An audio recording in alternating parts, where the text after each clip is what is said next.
সিরাজগঞ্জের শাহজাদপুরের ঐতিহ্যবাহী সনাতনী উচ্চ বিদ্যালয়ের 2003 সালের এসএসসি ব্যাচের শিক্ষার্থীদের পুনর্মিলনী অনুষ্ঠিত হয়েছে। 18 জুন মঙ্গলবার দুপুরে সনাতনী উচ্চ বিদ্যালয় প্রাঙ্গণে বিদ্যালয় গভর্নিং বডির সভাপতি মোহাম্মদ মনিরুজ্জামান রিপনের সভাপতিত্বে পুনর্মিলনী অনুষ্ঠানে প্রধান অতিথির বক্তব্য রাখেন গাইবান্ধার সিনিয়র জেলা ও দায়রা জজ মোহাম্মদ আবুল মনসুর মিয়া। এ সময় আরও বক্তব্য রাখেন সনাতনী উচ্চ বিদ্যালয়ের প্রধান শিক্ষক মোহাম্মদ আব্দুর রউফ, বিদ্যালয় গভর্নিং বডির সদস্য মোহাম্মদ রায়হান মণ্ডল সহ সনাতনী উচ্চ বিদ্যালয়ের বর্তমান ও সাবেক সহকারী শিক্ষক ও 2003 সালের এসএসসি ব্যাচের শিক্ষার্থীবৃন্দ। 2003 ব্যাচের উদ্যোগে আয়োজিত পুনর্মিলনী 2024-এ উপস্থিত আমার শ্রদ্ধেয় শিক্ষক মণ্ডলী, বর্তমান শিক্ষক মণ্ডলী, উদ্যোক্তা আমার অনুজ সহপাঠীবৃন্দ এবং বর্তমান বিদ্যালয়ের ছাত্রছাত্রীবৃন্দ, আসসালামু আলাইকুম। আসলে স্মৃতিচারণামূলক কথা অনেকটাই শুনেছেন, সময়ও অনেক চলে গেছে। তারপরে আমি দুই একটা কথা বলি। আমি প্রথমেই আমাদের শ্রদ্ধেয় শিক্ষক আমার চাচা রবির কথা বলি, যেটা বলেছেন যে গ্যাপ দেওয়াকে পেতেছে। আমার মনে আছে যে আমার বন্ধু বছর বসানো আছে, আমরা যখন 6-এ ভর্তি হই আমাদের সাইজ সবচেয়ে ছোট ছিল, তার আগে সব বড় বড় ছাত্র ছিল। হঠাৎ করে আমরা সব মোটামুটি আমাদের ভিতরে আর অত বড় নয়, কারণ ওই সময় তো ওই স্কুলে প্রচণ্ড শাসন ছিল। আমাদের জমি স্যার আছেন, খুব ভালো মানুষ, জেন্টেলম্যান। জমি স্যারও কিন্তু ব্যাথ নিয়ে ক্লাসে আসতে। তারপরে ওই সময় আমার সুনীল স্যার আসতেন, সমাজবিজ্ঞান পড়াতেন, সুনীল স্যারও কিন্তু ব্যাথ নিয়েই আসতেন। ব্যাথ ছাড়া কোনো টিচার নাই।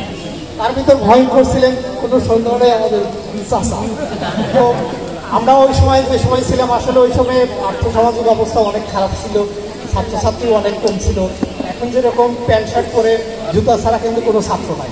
আমাদের সময় কিন্তু মনে আছে খালি পায়ে সব আসে,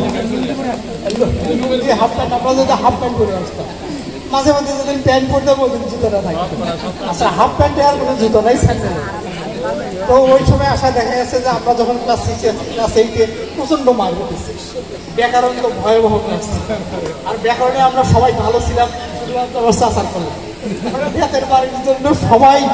আর কোনোটাই স্কুলে আমরা পড়িব না পড়ি, সেটা পড়ে যাওয়া যায়। তো ওই মাঠ দেখতে সবাই দেখা দৌড়াদৌড়ি, এটা ওটা আমাদের হাঁটু পর্যন্ত ধুলা লেগে থাকতো। যেই ক্লাসে দেখা যায় মার হচ্ছে, আমরা আস্তে করে টিউবওয়েল থেকে হাত পা ধুয়ে একবার বই নিয়ে সুবোধ বালকের মতো সব যার যার সিটে বসে থাকতাম। এইরকম ছিল অবস্থা। আর যাই হোক, ওই সময় চলে গেছে, এখন আর ওই রকম ডিসিপ্লিনও নাই। এই জন্য শিক্ষার কিন্তু রেজাল্ট আছে, কিন্তু ওইভাবে কিন্তু আসলে মানুষ হওয়া কিন্তু আর নাই, যেটা আমাদের সময় ছিল। তারপরে যে যাই সবই বলে যে আমাদের সময় না ছিল, এখন নাই, এটা মানুষের একটা স্বভাব। তারপরে আমরা বলবো যে স্কুলে অনেক কিছুই ছিল না, তারপরেও কিন্তু আমাদের ব্যাচ থেকে যেটা সমস্যা, সব ব্যাচেই কিন্তু প্রায় ডাক্তার, ইঞ্জিনিয়ার, ভালো ব্যবসায়ী, তারপরে চাকরিজীবী অনেক কিছুই হয়েছে। এটা কিন্তু শুধুমাত্র আমাদের টিচারদের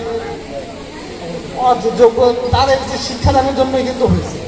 আর একটা জিনিস আমরা বিশ্ববিদ্যালয় পর্যন্ত, বাইরের বিশ্ববিদ্যালয়ে আমরা বলেছি, একটা জিনিস তোমরা সবাই জানবেন যে শিক্ষার মূল ভিত্তি কিন্তু হাই স্কুল। প্রাইমারি যদিও শিক্ষার শুরু, কিন্তু আমারই কিন্তু শুধু অক্ষর জ্ঞানটাই আসে, মূল শিক্ষা কিন্তু হাই স্কুল। এই জন্য যারা তোমরা এখন হাই স্কুলে পড়ছো, তারা মনোযোগ দিয়ে পড়বে, এইটাই ভিত্তি। কিন্তু এই জায়গায় ভিত্তি ঠিক না হলে সারা জীবনে কিছুই করতে পারবে না। আর শ্রেণী শিক্ষক, টিচার, এসবের এত কোর্স ধরে কোনো লাভ নেই। তোমরা মনোযোগ দিয়ে পড়ো, এমনি পারবে।